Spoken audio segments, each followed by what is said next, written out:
कायदा सर्वांसाठी समान आहे, त्यामुळे राष्ट्रवादी काँग्रेसचे खासदार उदयनराजे भोसले यांच्यावरही कारवाई होईल, असं कोल्हापूर परिक्षेत्राचे महानिरीक्षक विश्वास नांगरे पाटील यांनी ठणकावून सांगितलं. इतकंच नाही तर गरज पडल्यास उदयनराजेवर अटकेची कारवाई करणार असल्याचंही नांगरे पाटील यांनी सांगितलं.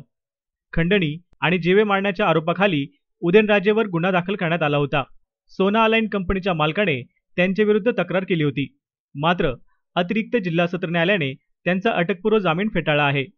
ह्या केसमध्ये खूप प्रोफेशन पद्धतीने चौकशी सुरू आहे. त्यातील 9 आरोपींना यापूर्वीच अटक केली आहे. खासदारांना जामीन फेटाळला आहे.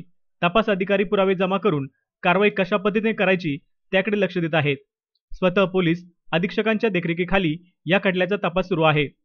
कायदा हा सर्वांना सारखाच असतो. गरज पडल्यास कारवाई होईल, असं विश्वास नांगरे पाटील म्हणाले.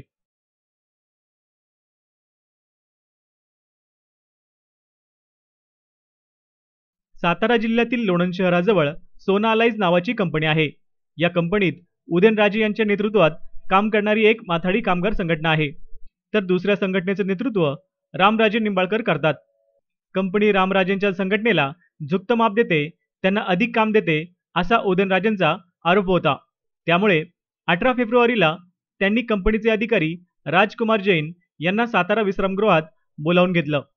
उदयनराजे आणि त्यांच्या सहकाऱ्यांनी राजकुमार जैन यांना तिथे मारहाण केली आणि काही ऐवज काढून घेतला, अशी तक्रार जैन यांनी सातारा पोलीस स्टेशनला दिल्यानंतर उदयनराजे आणि त्यांच्या साथीदारांवर मारहाण आणि खंडणीचा गुन्हा दाखल करण्यात आला आहे. PCMC news report.